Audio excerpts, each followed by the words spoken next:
Good morning, my dear student. I hope you all are doing well.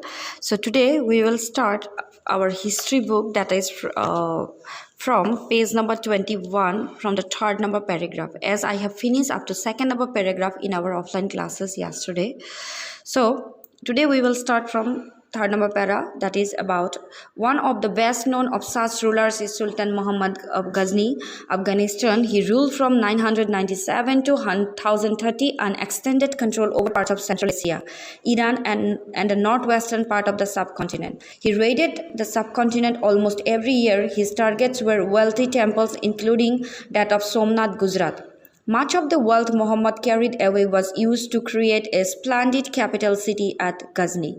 So now, in our previous classes, I have told you that rulers or sultans or kings were always trying to show their power by constructing big temples, monuments and pillars. So again, for that, to collect monies to get the money, to get the wealth, they used to attack other region, to attack other kingdoms, they used to attack empire. And for that purpose, what they had to do, they specifically used to attack the temples where now a lot number or huge number of wealth was preserved. For example, Sultan Muhammad, he was from Afghanistan, from Ghazni. He ruled from 997 to 1030. You were requested to underline this line. And he expanded his empire to the maximum part of Central Asia, Iran and northwestern part. And he used to always have raided to the subcontinent, to the different places. And basically he targets the wealthy temples. And then in Gujarat, I told you in offline classes that the Somnath temple was there, where he attacked and he carried maximum numbers of wealth from this temple. And then he used those money to create a splendid, beautiful capital city in the Ghazni. Sultan Muhammad was also interested in finding out more about the people he conquered and entrusted a scholar named Al-Biruni to write an account of the subcontinent. This Arabic work was known as the Kitab al-Hind, remains an important source for the historians. He consulted Sanskrit scholars to prepare his account. So Sultan Muhammad Ghazni, he had one person, his name was Al-Biruni, who used to write about the subcontinent, what is going on, what is the lifestyle of the people, how common people live, how sultan live, everything. And it was an Arabic writing which is known as Kitab al-Hind, and it remains an important source for the historians. If we have to know the time period of Muhammad Ghazni, we have to study Kitab al-Hind, and later on he consulted some Sanskrit scholar to prepare his account. That means he translated it too. Okay, so from all those books we can get knowledge and we can have the sources about our history. Now, other kings who engaged in warfare included the Sahamanas, later known as Sohanas, who ruled over the region around Delhi and Ajmer. They attempted to expand their control to the west and the east, where they were opposed by Chalukyas of Gujarat and Gahadavals of western Uttar Pradesh. The best known Chamana ruler was Prithviraj III, who defeated an Afghan ruler named Sultan Muhammad Ghori in 1191, but lost to him that the very next year in 1192. So another important ruler or another important dynasty was Sohana dynasties. Previously it is named as Chammanas. And we all know that Prithviraj Chauhan, he was a well-known brave ruler. He was a well-known brave ruler of our Indian history. So they basically ruled in the area around Delhi and Ajmer, and they also attempt to expand their control to the west side, but in the west they always opposed by Chalukyas. In the first chapter we have already learned that Chalukyas were a very prominent dynasty from the medieval history, from the medieval time period. And from the west side they used to get opposed by Gahadavals. And the famous Prithviraj Chauhan, who belongs to the Chauhan dynasty or Chamman dynasty, who defeated an Afghan ruler named Sultan Muhammad Ghori. So, my dear student, I would like to clear you up that from the medieval time period, that means from 700 to 1750, many Afghan rulers used to tried to expand and establish their dynasty or empire in Delhi. Everybody's dream was to rule in Delhi. Okay, so in different time period, many Afghan rulers tried to attack. So Prithviraj Chauhan defeated Muhammad Ghori in 1191, but in the next year only, in 1192, he passed away. Now, this is very important topic, that is from Urayur to Thanjavur. How did the Cholas rise to power? A minor chiefly family known as the Muttayariyar held power in the Kaveri Delta. So I told you beforehand only that chieftains, local chieftains, that means they were head of like peasant societies or like that, or Samantas, they started growing or gaining power, and they started ruling over the or they throw out their overlord. So like that, Cholas raised their power. They were basically a minor chiefly family, but they were subordinate to the Pallava kings of Kanchipuram, Vijayalaya, who belonged to the ancient chiefly family of the Cholas from Urayur, captured the delta from Murtayar in the middle of the 19th century. So, as I told that Samanta started growing power, and they started declare themselves as a lord. So, those Samantas, they started growing power and they declared themselves as a king. For example, if we take Cholas, they were belongs to the Kaveri Delta. First, they were the subordinate or Samantas of Pallava kings. But later on, they start again. Pallavas were subordinate of Cholas. So time to time, those subordinate gained power and they declared or they constructed a dynasty or empire. Okay. The successors of Vijayalaya conquered neighboring regions and kingdom grew in size and power. The Pandya and the Pallava territories to the south and the north were made part of this kingdom. So after that, successors of Vijayalaya, they started conquering neighboring countries, neighboring areas and expanding their kingdoms in size and power. Not only their area has expanded, but also their power also expanded. Then Rajaraja I, considered the most powerful Chola ruler, became king in 1985 and expanded control over most of these areas. He also reorganized the administration of the empire. Rajaraja's son, Rajendra I, continued his policies and even raided the Ganga Valley, Sri Lanka and countries of Southwest Asia, developing a navy for this expansion. So as I have told you before also, those kings who ruled in medieval time period, they had quite advanced, smart and very hardworking ruler. They used different kind of technologies, which one you have already got in the chapter 1. So Rajaraja I, he was a very powerful and prominent ruler from Chola dynasty. So if I put an inside question for you, write a name of a prominent ruler from Chola dynasties, you have to write that Rajaraja I. So he became king in 1985. Then he expanded his control over most of this area, and he expanded his area to the neighboring areas. Then later on, his child Rajaraja's son Rajendra I, who also started policies and even raided the Ganga Valley. He started expanding to Ganga Valley, to Sri Lanka and countries to Southeast Asia. So, and what he did, he connected with them with a navy. Navy means through waterways. He connected with them in a trade for trading or for other purpose. So, Rajendra or Rajaraja, they were very powerful and prominent rulers from Chola dynasty. Now, splendid temples and bronze sculpture. I have already mentioned you, my dear student. I hope you remember that when a ruler or a king gained power, they started showing their power to the common people or to the other rulers of neighboring areas. For that, they used to construct big temple. So there is a picture of a temple which is located in Thanjavur in Gangaikonda and Cholapuram, and which was constructed by Raja and Rajendra. And these architectural and sculptural marvels. That is, it's a quite beautiful, splendid temples, mesmerizing temples. Okay. The big temples of Thanjavur and Gangaikonda Cholapuram, built by Raja and Rajendra, were architectural and sculptural marvels. Solar temples often became a nuclei of settlements which grew around them.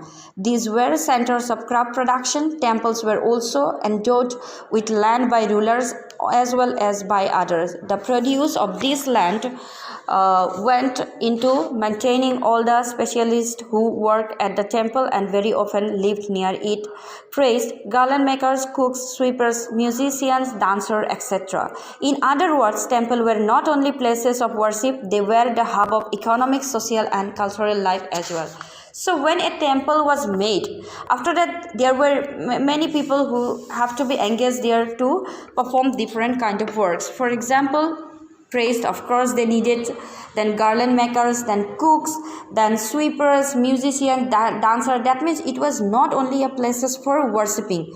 Here economic was discussed, social and cultural life was there, as musician, dancer was there. So it was a social, economic, cultural hub. So temple was not only a places for worshipping the deity, but it was a economic, social and cultural hub for the people. Amongst the crafts associated with temples, the making of bronze images was most distinctive. Chola bronze images were considered amongst the finest in the world. While most images were of deities, sometimes images were made of devotees as well. So at that time period of Cholas, another important crafts thing we can see, that was the bronze image, which was considered as the finest in the world. And they basically made the images of deities like gods and goddesses, but later on they used to make their devotees images also. So here is a picture in figure number 4. You can see a Chola bronze sculpture. Notice how carefully it is decorated. To find out how these images were made, see chapter 6. So that means if we go to chapter number 6, we will find more detail about it. Now we will learn about agriculture and irrigation. Many of the achievements of the Cholas were made possible through new developments in agriculture.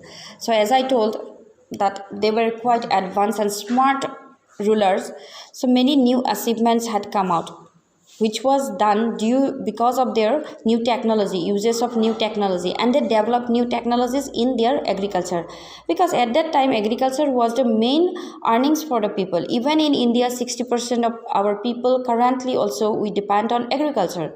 So agriculture is our very important part for our economy. From the time period of Cholas, they used different equipment, they developed new ideas for agriculture and irrigation. Look at map 2 again. Notice the river Kaveri branches off into several small channels before emptying into it Bay of Bengal. These channels overflow frequently, depositing fertile soil on their banks. Water from the channels also provides the necessary moisture for agriculture, particularly for the cultivation of rice. So we can see the Kaveri is a important river for southern part. So in near the Kaveri river, we can see many branches, small branches of river, which when it's overflow, it make the soil fertile, and it is very essential for growing rice. Although agriculture had developed earlier in the other parts of Tamil Nadu, it was only from the 5th or 6th century that this area was opened up for large-scale cultivation. Forests had to be cleared in some regions, land had to be leveled in other areas. In the delta region, embankments had to be built to prevent flooding, and canals had to be constructed to carry water to the fields. In many areas, 2 crops were grown in a year. In many cases, it was necessary to water crops artificially. So, in agriculture, what changes we can see?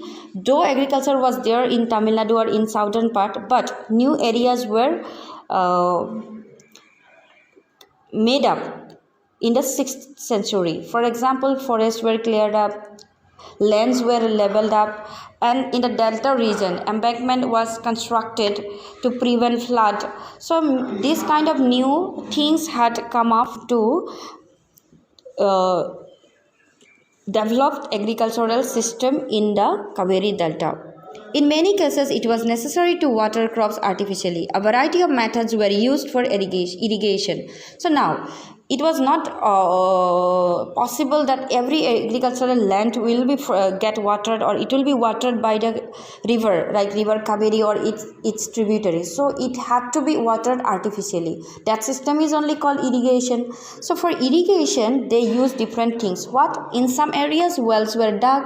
In other places, huge tanks were constructed to collect rainwater. Remember that irrigation works require planning, organizing labor and resources, maintaining these works, and deciding on how water is to be shared. Most of the new rulers as well as people living in villages took an active interest in these activities. So those people were quite smart. What they used to do? They used to dig wells where water is not available for the agriculture to supply in the agricultural land. Again, they harvested rainwater. That means they preserve rainwater in huge tanks. And for this purpose, they needed planning, well planning. Not only their king, not only that administrator used to plan, but also common people used to take active. They used to be active in those field, in those irrigation and agricultural work. So next we will discuss about the administration of the empire. So now the administration system, how it was administered in that time period. We have come to know that they were very talented ruler. So their administration system was also different. How was the administration organized? Settlements of peasants known as Ur became prosperous with the spread of irrigation agriculture. Groups of such villages from large units called Nadu. So first thing is that when they started expanding their empire, they had to organize it in a different way, because it was not possible for one person to rule for the entire that vast area. For that purpose, they used to divide it. First, there were settlements of peasants where peasant society used to live. They used to known as Ur. And after that, when they become prosperous with irrigation and agriculture, that groups of such villages which is formed by the peasant, that means peasant society, this unit is called Nadu. Okay, that means the settlements of peasant is known as Ur, and the group of these areas is known as Nadu. The village council and the Nadu performed several administrative functions, including dispensing justice and collecting taxes. So then those Nadu and village council, they perform several kind of things. How? First, they have to discuss dispensing justice. If there are any fighting between peoples or any injustice is going on, so they have to take care of it. Again, they have to collect the taxes. Rich peasants of the Vellala caste exercised considerable control over the affairs of the Nadu under the supervision of the central Sola government. So after that, there was a peasant society which is known as Vellala. They were Vellala caste, and what they used to do, they used to have control over the affairs of the Nadu. That means again they had power over Nadu under the supervision of Sola government. So they were under Sola dynasty. The Sola kings gave some rich landowners titles like Muvendalavelan, a Vellan or peasant serving three kings, Arayar, that means chief, as markers of respect, and entrusted them with important offices of the state at the center. So Sola government, what they used to do, they used to engage some rich landlords and they used to give them some titles like Muvendavellan and then Ariyar to give them respect and to show their power. And everything was controlled by Sola government, the central Sola government. We have seen that Brahmanas often received land grants and Brahmandya. As a result, a large number of Brahmana settlements emerged in the Kaveri Valley as in the other parts of the South India. So what happened in previous chapter, or in this chapter also, we have got the Brahmanas, they used to get land granted from the king as a gift. So all these lands were granted basically in the Kaveri Delta, in the bank of river Kaveri, or in the Kaveri Valley. So that's why settlements of Brahmanas can be found in South India in Kaveri valleys. Each Brahmandya was looked after by an assembly or sabha, as sabha of prominent Brahmana landlords.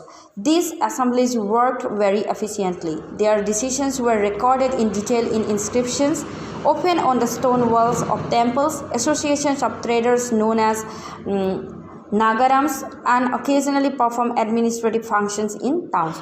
So Brahmandya or Brahmanas had power. They gained power. What they used to do? They had their society, and those Brahman landlords, they had their society, and those societies or those assemblies, they worked very efficiently. For this, whatever they take the decision, what things they will do, everything was recorded in inscription and in the stone walls of the temples.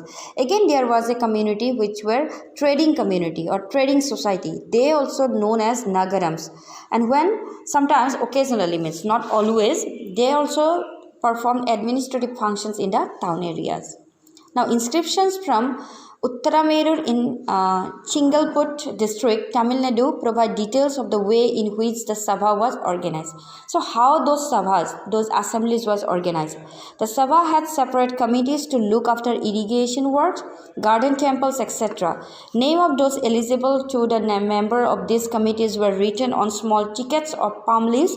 These tickets were put into an earthenware pot, from which a young boy was asked to take out the tickets one by one for each committee. So how this Sabha perform? They used to have different committees, irrigation works, garden temples, etc., etc. So they will write those names in a palm leaves and they will keep in a pot, clay pot. After that, then a young boy will take out the ticket and he will tell who is getting what duties. So I hope you understand this chapter, my dear student. In next class, you will get the notes and we will solve this recurse. Let's discuss, let's understand. If you have any doubt, feel free to contact me. Thank you.